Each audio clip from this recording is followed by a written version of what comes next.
Je rencontre de plus en plus de personnes qui veulent écrire une histoire, qui veulent écrire leur propre histoire, qui veulent écrire un roman, qui veulent écrire un scénario, et qui n'y arrivent pas.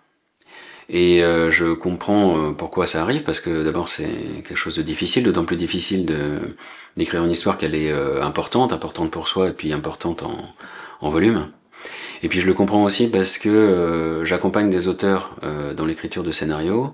Donc moi je m'appelle Arnaud, et je suis script doctor, c'est-à-dire que j'aide des auteurs à aller de leur idée jusqu'à l'écriture aboutie de leur scénario. Alors pourquoi est-ce que les auteurs, en particulier les auteurs débutants, ne parviennent pas à aller au bout de leur projet d'écriture? Eh bien c'est parce qu'ils n'ont pas de plan. Alors comment ça se passe? Quels sont les problèmes? Sur quoi les auteurs, en particulier quand on commence, butent? D'abord, la première chose qu'on va ressentir, c'est que quand on écrit sur la durée, quand on reprend une écriture, on a du mal à être constant, on a du mal à trouver de la constance dans son écriture, parce que on ne retrouve pas le même enthousiasme quand on reprend son projet que la première fois qu'on l'a commencé. La première fois, aucun problème, on a une grosse envie d'écrire, et du coup, on se met à écrire jusqu'à ce que la nuit tombe, jusqu'à ce que la fatigue nous prenne. On développe des scènes, on pense à des personnages, et puis donc on doit évidemment laisser le projet en plan jusqu'à le reprendre, et quand on le reprend, c'est beaucoup plus difficile. Ça c'est le premier sentiment qu'on éprouve, et puis qui bloque, parce que du coup on a un peu déçu en fait par cette envie, par ce projet qui promettait tellement, et on retrouve pas le même enthousiasme de départ. La deuxième chose, c'est que quand le projet s'étoffe, quand il prend de l'ampleur, quand il prend de l'importance, quand les pages s'amoncellent, eh bien on a souvent le sentiment d'être perdu, on a souvent le sentiment de se retrouver dans le brouillard, parce que le projet est tellement touffu, complexe, qu'on ne sait plus très bien par quel côté le prendre, par quel bout le prendre, et comment continuer. Le troisième sentiment face auquel on se retrouve confronté, c'est de tourner en rond. Alors comment ça se passe? C'est que il est nécessaire, quand on écrit un projet d'histoire, de réécrire des passages. Et en même temps, si on n'a pas de vision globale de l'histoire, on va réécrire des portions, et on va à un moment donné tourner en rond sur des réécritures de portions, de scènes par exemple, et puis on va pas faire avancer la globalité du projet. Ça c'est un problème, parce que on va avoir du coup tendance, quand on a la volonté de travailler donc des parties. Imaginons par exemple qu'on retravaille une scène jusqu'à ce qu'on la trouve à peu près parfaite. Et du coup, une fois que cette scène est parfaite, on va repasser à une autre scène, mais sans avoir la vision globale de l'histoire. Et du coup, ça c'est un problème, parce que quand on aura la vision globale de l'histoire, il est assez possible que la scène ne trouve pas sa place, et qu'elle ne soit pas aussi parfaite que comme on l'avait imaginé seule. Et donc ce qui arrive dans ces cas-là en général, c'est qu'il faut au minimum la retravailler, voire même la supprimer. Et c'est difficile de supprimer une scène sur laquelle on a beaucoup investi. Le deuxième problème, quand on travaille sans la vision globale de l'histoire, c'est que travaillant sur des fractions, on va donc avoir ces visions de parties imparfaites, plus ou moins imparfaites, et donc on va s'arrêter sur ces parties imparfaites, bien sûr. C'est là-dessus que notre regard va rester, et du coup on va avoir un sentiment plutôt mauvais de l'ensemble, alors que l'ensemble n'est pas mauvais, puisque l'ensemble n'est pas encore construit. Donc comment lever ces problèmes? Alors pour ces problèmes de continuité, d'être constant dans l'écriture, pour comment lever ce problème? Eh ben, je pense qu'il faut pas du tout consacrer sa première énergie de départ à commencer à écrire, en particulier à commencer à écrire des scènes, mais il faut consacrer cette énergie de départ à penser l'histoire, dans sa globalité donc, et à, pour cela, récolter les bonnes graines. Je veux dire par là que les bonnes graines, ça va être les éléments qui, pour cette histoire, vont construire la bonne forêt, pour reprendre cette image de graine, et qu'on va pouvoir faire pousser celle-ci et pas d'autres. Et donc on va concentrer son énergie de départ à choisir la bonne direction de son histoire.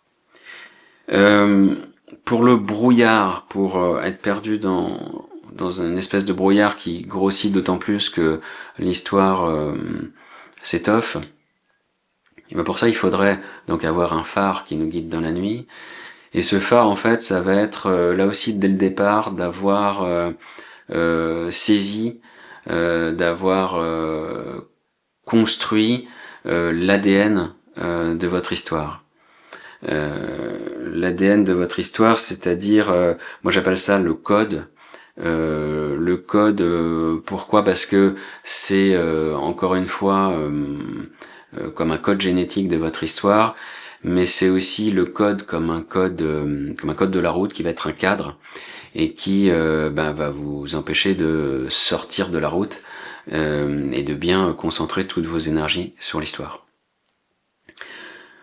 Pour le problème de tourner en rond, eh bien, il va falloir développer une vision.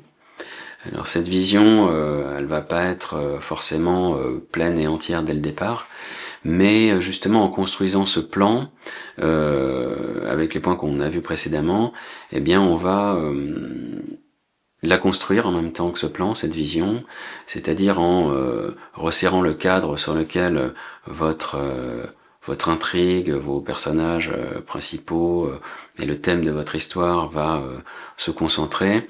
Et c'est comme ça que vous serez capable de faire la différence donc entre les parties qu'il va falloir retravailler et le tout qui va être votre engagement de départ pour faire avancer l'histoire. Alors si vous rassemblez dès le départ les bonnes graines, la direction de votre histoire, le phare qui va pouvoir vous guider au loin et la vision de votre histoire, vous allez pouvoir écrire une version 1 et sur cette version 1, ensuite pouvoir améliorer. Alors quand on dit que on peut construire, qu'on doit construire une histoire à l'aide d'un plan, souvent on peut rencontrer cette objection de se dire que construire avec un plan, c'est pas de l'ordre du créatif et que moi, auteur, j'ai envie de créer. Et je crois au contraire que le plan va vous aider à être d'autant plus créatif et que quand on a un projet d'ampleur, on peut pas se passer d'un plan, et de même que quand on construit une maison, on va pas prendre des briques et les empiler les unes sur les autres en espérant avoir quelque chose qui tienne debout et qui soit habitable. On va avoir besoin là aussi d'avoir une vision et le plan va vous permettre d'avoir cette vision pour vous donner l'énergie, rassembler les ressources nécessaires et puis aboutir à quelque chose en place. On peut aussi se dire que si on a un plan et que par la suite on l'applique, ça va être quelque chose d'assez ennuyeux et que l'appliquer comme un robot, ça risque d'être quelque chose qu'on souhaite pas et encore une fois ennuyeux. Non, je voudrais vous donner l'exemple de peut-être celui qui a été l'un des plus grands aventuriers de l'histoire et qui a fait les plus grandes découvertes. Je voudrais vous donner l'exemple de Christophe Colomb, qui lui aussi est parti avec une vision qui n'était pas évidente à l'époque puisque sa vision c'était que la Terre était ronde. Et sur la base de cette vision et de plans qu'il avait dessinés et qui s'était fait aider pour les dessiner, il s'était dit qu'il allait, donc comme la Terre était ronde, rejoindre les Indes en faisant le tour et trouver une nouvelle route des Indes. Bon, voilà, l'histoire nous a prouvé que non seulement son parcours était loin de pas être aventureux, mais qu'en plus il a découvert quelque chose qui dépassait le plan. Et c'est sur la base de ce plan qu'il a su bien rassembler les énergies, motiver les gens, être guidé et guider son équipage dans le brouillard ou dans les moments d'incertitude. Et donc que c'est avec l'aide d'un plan que on peut aboutir au plus grand projet. C'est donc la même chose pour des projets d'écriture. Donc si vous voulez vous aussi aller au bout de votre projet d'écriture, je vous propose 4 vidéos dans un module de formation qui vont vous permettre justement d'écrire le plan de votre projet d'histoire. Je vous mets le lien dans la description. Et puis, du coup, je vous retrouve tout de suite dans ces vidéos, si vous le souhaitez, ou bien dans une prochaine. Je vous remercie pour votre attention et je vous dis à bientôt.